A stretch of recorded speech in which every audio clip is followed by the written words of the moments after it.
it becomes our DNA and how we're wired. Even now, away from soccer, I still have my routine. I still, yearn for conversations like this and meeting people like yourself where I can learn and challenge myself to think differently and be better. Welcome back to The Deal. I'm Jason Kelly alongside Alex Rodriguez. So thrilled to have with us Jozy Altidore. He, of course, a U.S. men's national team and soccer legend, turned investor, turned team owner, turn. So happy to have you here, Jozy. Great to see you. No, thanks for having me. Great to be here. And yeah, looking forward to the discussion. All right. So let's start with the business of soccer because we're coming off of a really interesting summer as we talked Yeah. to you and looking forward to an even bigger summer next year. A lot of it was happening. You're down in South Florida. Alex is down in South Florida.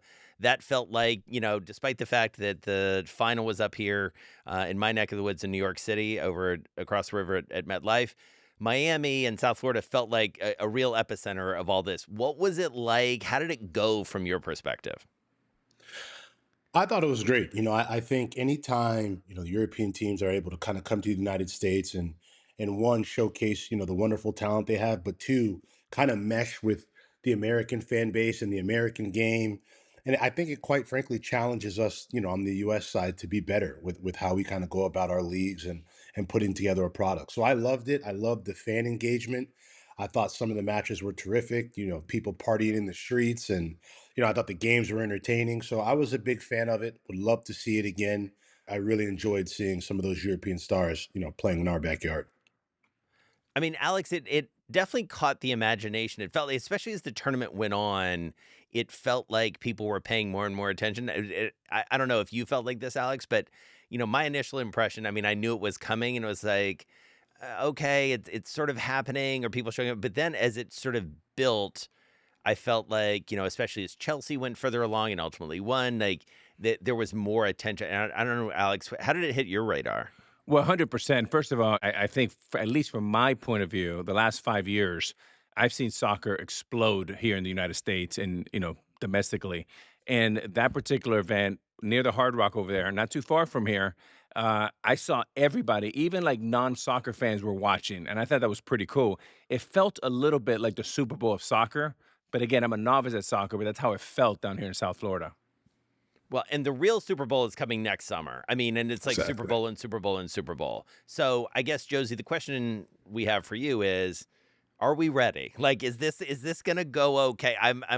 I'll be totally honest. I'm a little bit worried. Do you think we're ready for something of this magnitude? Because 1994, I remember that tournament pretty well, and it went pretty well. But like, soccer's a whole new thing at this stage. Do you think we can pull it off? Yeah, I think so. I mean, I think we're That was we're a a little bit long. ahead That of was a bit of a no, pause. because look, obviously, from a ticketing standpoint and all these other tidbits, right? Those are other questions. But in terms of like a competition and event and bringing people together, there is nobody else, right? That I think Yeah. is more prepared to run and drive value in a tournament like the United States. So I think the country's ready. I think the fans are ready. I think the biggest question is, how will we perform as a team, right? Will we Yeah. use this moment both as a team, as an ecosystem to kind of hopefully pour gasoline on the fire once the World Cup's over and see the kind of the growth of soccer, explode across the country. That for me is the real question. Well, because to press you on that point a little bit, Josie, I mean, it's like, again, going back to 1994, 1994 birthed the MLS effectively, right? I mean, that Yeah. was really what gave rise to that. You played in that league. You saw it, sort of rise in popularity. It was a bit of a slow burn, but like it's gotten to a point where this is investable. We can go as deep as you want on the economics of owning an MLS team because it's interesting. Um, But what is that next level of sort of business success? Is it attendance? Is it sponsorship? Is it valuations? Is it all of the above? Like, what will a successful outcome for the business of soccer look like coming off of this World Cup? For me, it's two things, and the first one is grassroots, right? I think a lot of times we see conversations around soccer. People say it's the sport that kids play the most, and while that's true, it's also the sport that once kids turn 13, 14, 15, their retention goes down. So I think that'll Hmm. be a big challenge. How do we keep kids in the game? How do we gamify training and do things where we can meet the kids at their level where they're at in the game? I think that'll be important. And then secondly, within Major League Soccer, the Premier League right now in the United States, how can we keep bringing in more talent? Or how can we ease kind of the salary cap at the same time be cost effective, but on the other flip side, have more talents like Messi join us where, it becomes a must see, right? So those will be two things I have my eye on. And, I'm excited. I think, this is a moment that, any emerging sport, this is what you dream of. And so how do we take advantage of it? So, Josie, maybe for our audience and for me, because again, I really like soccer, but I'm still a novice. Okay. You played in about 10 teams from 2006 to 2023. Yep. But maybe for our audience, explain to us why we know what passion is when you look at the Yankees, the Lakers, the Cowboys here in America. What is Yes. the passion like, and why is it so much stronger in Europe than it is here? Can you walk us through that a little bit?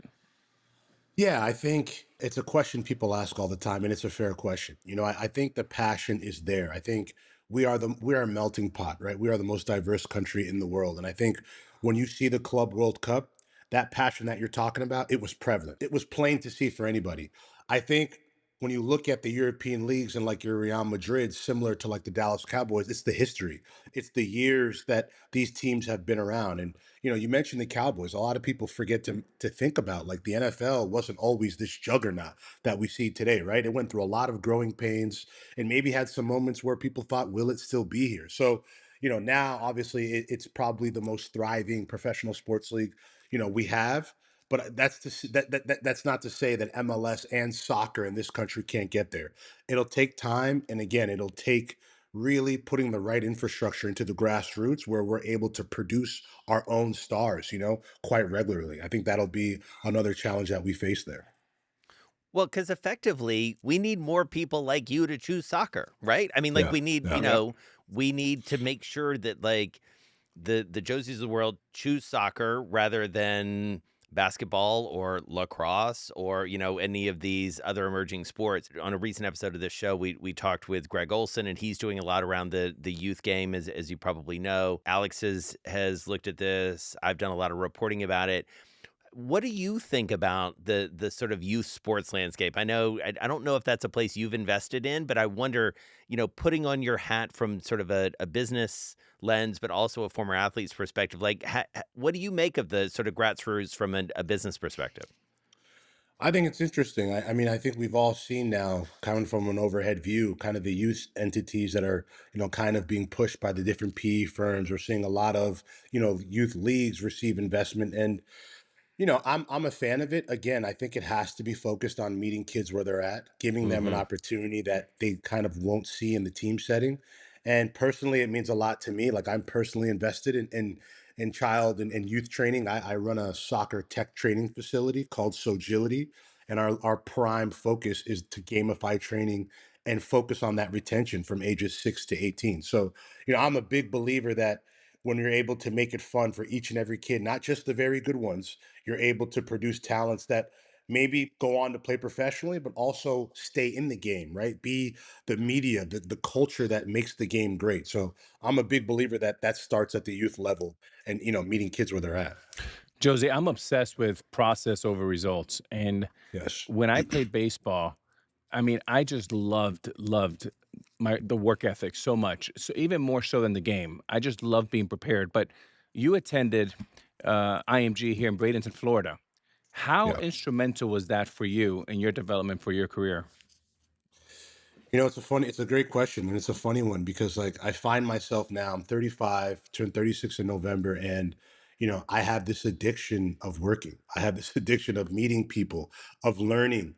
And I feel like that was birthed at IMG in a place where, it was a high pressure environment. You're surrounded by the very best players at a young age. And, I was in a system where, they made cuts every semester. So, right away, it was ingrained in me to wake up at 6 a.m., kind of get my body going, eat the right food. And so it's something that stayed with me until today. And as you know, Alex, it becomes our it becomes our DNA and how we're wired. Even now, away from soccer, I still have my routine. I still, yearn for conversations like this and meeting people like yourself where I can learn and challenge myself to think differently and be better. So, that played a huge role for me. I tell people that all the time, like IMG, the type of people that I got to interact with in terms of like, sports legends at the time. We had Michael Johnson, Alex Smith, who are coming back and talking to us and helping us kind of challenge the way we think. I think it was invaluable for me. People always ask me, I went to a small school here in Miami, about 20 minutes south of the University of Miami, called Westminster Christian. Tiny school, 300 people, 300 students. That was it. They always ask me, at what point did you know that you could make it or that you were different? And I often say, sometime around my junior year. W- Same question for you. When did you know that you were different? And were you the best at IMG? When did you know that? Well, I like to think I was. I don't know if I was at the time. I was a young boy, but I think 15, 6, like when I was 15 years old, we went to the under 17 World Cup in Peru. I got a couple of minutes, not many, but in those minutes, you saw kind of the effect I was able to have on the game. And it was kind of in that moment when you're playing these youth tournaments against some of the best youth stars in the world. And you see, man, I'm giving these guys a hard time. You know what I mean? I'm making them think about me. And it was in that moment because a lot of those players were already signed to professional contracts. I thought, maybe I can do this. And it took a lot of convincing to my parents to kind of roll that dice. But, looking back, 15 years old was like the age for me where I thought, I think I have a future here if I can apply myself. Mm. Sort of synthesizing some of the things we're talking about, Josie, you had the experience of being on the national team. You play in a couple of World Cups. You know the exposure that brings, not just for the game, but for individuals. I feel Yes. like I first heard your name, probably in the 2010 World Cup or first really like you were really like burned on my brain at that point. What does that feel like and how do you leverage that? You're a very smart business person. And, Alex and I talk about this all the time, off camera, on camera, about, understanding how to seize a moment, how to know that like you're going to be able to leverage this notoriety or, leverage your place in the world for something even off the pitch was as it were. Like when did you sort of have that ambition or was it always there? It was. I definitely think it was always there. I think when I saw an opportunity is, when I came to play in MLS, and I think one of the perks about playing in MLS is I feel like the team owners in the MLS in the United States and American sports as a whole are way more involved. I think you see them, you interact with them at a different level. And I was actually flying to MLS All Star in Colorado, and Larry Tannenbaum, who was our owner up in Yeah. Toronto, he said, "Hey, why don't you guys come with me?" So we flew on his plane, and we had dinner on the plane, and that insight, spending time with him, kind of understanding his whys, and first of all, his passion for sports and building things, it really piqued my interest, and it really birthed this like entrepreneurial spirit in me. When we landed, I was just obsessed with trying to understand the structure of businesses and processes, and that was, I think, a big moment for me. And getting to see him after that and ask follow-up questions, and him being kind of such a open book in a way when he didn't have to, I think was huge for me to kind of really feel comfortable in that setting. Jesus, Yeah. this is like A-Rod Jr. here. Oh my I love it. I God. love it. This is crazy. I mean, it's like this is your story, And Alex. Yeah. and It's Jace, insane. we've talked about Larry Tannenbaum. I mean, he's really one of the best owners, not only in the NBA but in sports. Yeah. Really Yes. one of one, and I've learned a lot from Larry as we sit on the same board with the NBA. My question is, why do you think that domestic owners are more hands-on than, say, others around the world? It's a great question. And like I don't want to speak for everybody, right? Maybe guys have different experiences, but you know, it's a great question. I think it's part of the culture. I think, being friendly and just being personable, and Larry, not being a soccer guru, right? Still, was vulnerable, put himself in the locker room. He asked questions if he didn't know. He was, you would think he was just a guy how often you saw him in the locker room. And so I think that like that curiosity, that personality, it just really shines through in a different way. Obviously, I can't speak for every market, Mhm. but when I played in Europe, there was a different sense. It was more of a, owner player kind of relationship where I think, at least for me in Toronto, I had the experience of having, a teammate really. When you look at Larry Tannenbaum in terms of, and Judy, in terms of how they made sure we were comfortable, how they challenged us to think differently, to really, plug into different parts of the community. He just always had me thinking in a good way. And like I said, I think I was really lucky to spend that time with him. It's so interesting to hear you talk about this because, clearly, and again, I've had the good fortune of getting to know Alex really well and sort of the way he thinks, and I jokingly said Alex Jr., but like, Mhm. a lot of what you're saying, I know echoes and really mirrors Alex's. I mean, Alex, I'm speaking for you a little bit, sorry, Mhm. but like, your own experience in, going and seeing Jerry Reinsdorf or Mhm. Jerry Jones, or going to see these owners along the way. Obviously Alex now is in a position where he played baseball and is now an owner of, two basketball teams. You are an owner across a number of sports, but the one I really want to focus on is the other football, American football. You went into the Buffalo Bills. Um, I know Alex has a lot of questions that comparing notes on owners, but I want to ask you, how does that deal come about? How does that land where you have the ability to buy in, and why were you interested? Yeah, so my interest in sports ownership started in 2018. Give you the cliff notes. Real Salt Lake came up for sale, and I was signed by the MLS in my living room when I was 15 years old. So I have an okay relationship with the league office. So I sent a note in and I said, hey, what does it take to acquire a group like that? And the entire Don Garber was great with kind of saying, if this is something you're serious about, this is how it has to work. This is how the process works. And I was again immediately obsessed with it and learning, and lo and behold, a year later I put together my own little group, and I go and I start to raise capital. And so that's kind of where it started for me. Obviously I didn't purchase that team that went to Ryan Smith at Qualtrics, but like understanding the process, understanding the buy side, what's needed, kind of how to put together a structure. I just became addicted to it. And so I just kept my ear to the ground. I kept making sure that I was making myself available to see different opportunities. And the Buffalo Bills and the NFL obviously opened a new world in terms of structuring some of the ownership groups. And the Bills were looking for a Toronto group as they're looking to expand in that area, which Mm. they've, I think are primed to do in a number of ways. And being that Vince, myself, and Tracy have great ties there, it was a match made in heaven. And we haven't looked back. And that experience in Vince Carter itself and has Tracy been, McGrady. yeah, sorry, Vince Carter and Tracy McGrady, yeah, and that in itself has been Heard of an them. I amazing just wanted to make sure learning that everybody experience. knew who we were Yeah, talking yeah, yeah. about. And I'd be remiss to say Tom Berger, who led our group, who's an incredible an incredible guy and businessman as well. So I think we're incredibly lucky, and I think we're incredibly excited because the amount of learning opportunities that we've already seen has been incredible. Yeah, so tell us about that. Like, because obviously it's a fascinating moment for the NFL in particular because of some of the new ownership that's coming in. Obviously, institutional capital. The Bills were on the front edge of that as well, along with the Miami Dolphins, Arctos in the case of the Bills. So, what are the dynamics like? Tell us take us inside a little bit about what are your interactions like? What do you feel like you're getting, and what are they getting in terms of this sort of new structure and this new dynamic? Yeah, I think, Buffalo obviously is a storied franchise, but has yet to kind of get over that hump, obviously. And I think for us, being guys that have competed at the highest level in our sports and won championships, I think having and adding that pedigree definitely helped.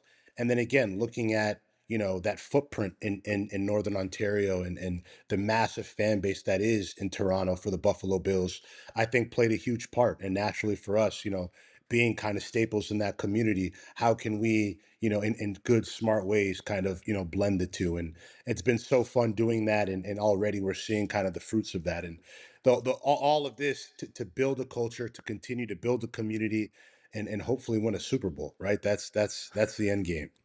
Well, it looks pretty good for you guys, but Jason, Yeah. you were saying that Josie reminds you of me, but he's way ahead of me. He's only 35, and I'm honestly I'm so impressed, Josie. I really commend you and congrats with all you've done. And you're just getting started, I'm sure. So my question is, it took me a long time to think about building my team. How do I look at, opportunities? What is my process? How does your team look like? What is your process? And how do you get the deal flow that you've been getting, not only in sports, but around the horn?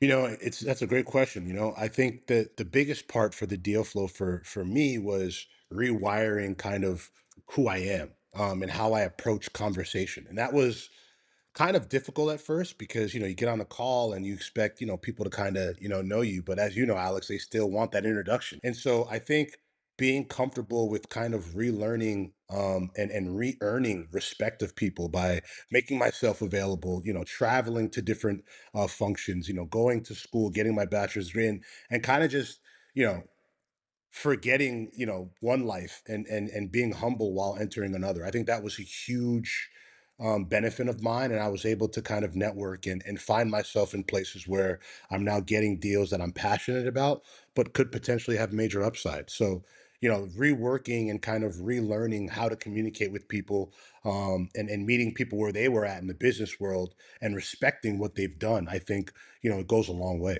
for athletes, in my opinion.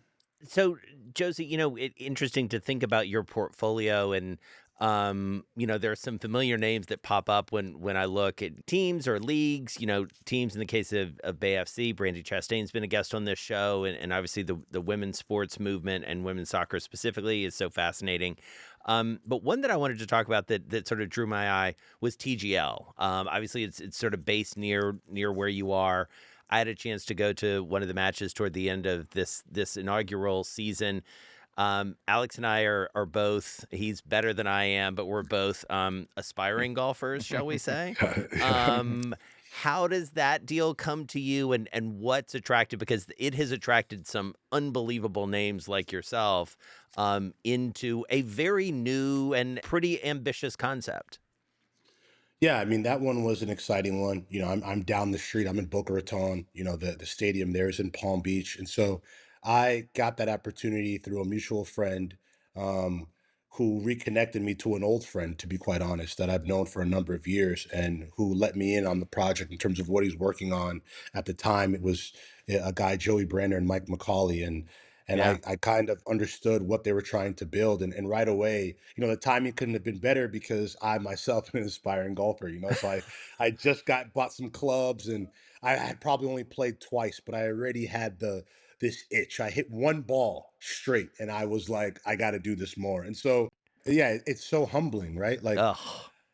that's the thing about golf is like, and Alex, this. I feel like you can approach a ball in soccer a few different ways and still kind of have the same effect. Where in golf, if that swing isn't kind of consistent each and every time, you're going to be frustrated with yourself. So it is what it is, but I love it. I have this bug for it. I'm so eager to learn. And so when that came about, I was intrigued. I'm a big believer in sport and tech. And I thought this can offer a new spin on a game where I think the younger audience has kind of felt like there wasn't many entry points. And I thought this could be, maybe a twist on the game that can captivate the younger audience. And I think we've seen in season one that there's evidence of that. So, Josie, I'm really excited. I'm really excited for you because I think you're so far ahead of the curve. Uh, I've had some great mentors, Magic Johnson being one of them. And when I saw a person of color go from the court to the boardroom, it inspired me to no end. When you think about forecasting your future, how do the next 3 to 5 years look for you? And what would be like an awesome outcome 5, 10 years from now? Where do you want to be? How big do you want to grow your vision? Okay, Jason, you heard him. Huh? He asked this, not me. This is perfect because for me, in a perfect world, Alex, I'm not even gonna lie to you. It's doing something with the name you just mentioned and yourself. Like you guys have.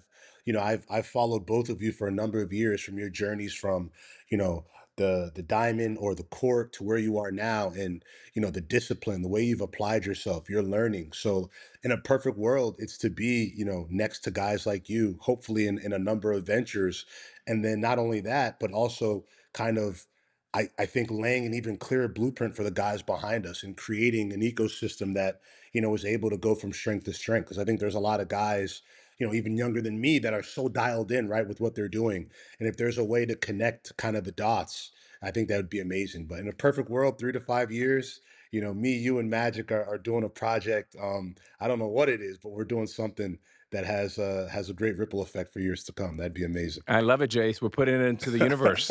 You have no idea when you go in the locker rooms of different sports, Alex. I don't know if you even know that Of people course. talk about what you're doing, right? Oh, People wow. talk about what Magic are doing, and it's like that's why it's so inspiring for me to talk to you and be on this call is because for a long time, we're watching your moves and how you do them. So, yeah, it's just it's special for me, and yeah, that would be a dream come true. Well, thank Well, you. as Alex knows, my all-time favorite thing, I say it all the time, is deals happening on the deal. And that's happening right now. It's happening right now. We're seeing it live in real time, folks. Come on. Yes. The fact that, you mentioned TGL, you mentioned a burgeoning golfer. First of all, Alex, we have to get you out to see a TGL match because it's Yes. Jozy, back me up. Mike McCauley was a guest on the show. It's wild to watch, like especially It in is. person. It's very cool. It's right up the street. And so here's my proposal. We're going to go to a match, and either the next day or that day, the three of us are playing golf, and I'm we'll in. rope Let's somebody do else in. All right, we're I gonna. love I it. love I it. love I it. love that. All right, we're gonna do that, and you'll give me a reason to just hack away even more, just to try and be on your level. But at least I have the excuse of, hey, I wasn't a professional athlete when I hit a bad shot. All right, let's do our lightning round. It's 5 questions, so just give us the first thing that comes to your mind. We'll bounce it back and forth, and I'll start. You ready? Let's do it. All right. What's the best piece of advice you've received on deal making or business? If you don't know anything about it, it's not for you. Who's your dream deal-making partner? Oh, come on, man. A-Rod, baby. A-Rod, let's go. Come I on, like it. A-Rod. I like it. I Come like on, it. man. All right. Which team do you want to see win a championship more than any? I think I know this one now. Oh, Buffalo, baby. Go All Bills all day. Bills Mafia. Come on. What is your hype song before a big meeting or negotiation? Ooh, right now, it's Won't Stop by Gunna. I don't know why. I'm addicted to that song. Gets me really going right good. now. Yeah. All right. So last question. What's your advice for someone listening who wants a career like yours? Be a sponge. All I'm so right. sorry. That's my son sneezing in the background, guys. He's got the sniffles. I apologize. The timing couldn't have been any worse. I'm That sorry. He did was- his It's best. all good. I'm so sorry. That was amazing and real life, and we've all Yeah. been there. And it's a great ending. We really appreciate your time, Jozy. This was super fun. No, it was an honor. Thank you so much for having me, guys. It was an absolute pleasure. Thank you for being on, Joe, and congrats, my friend. Thanks a lot. Thank you. Thank you, guys.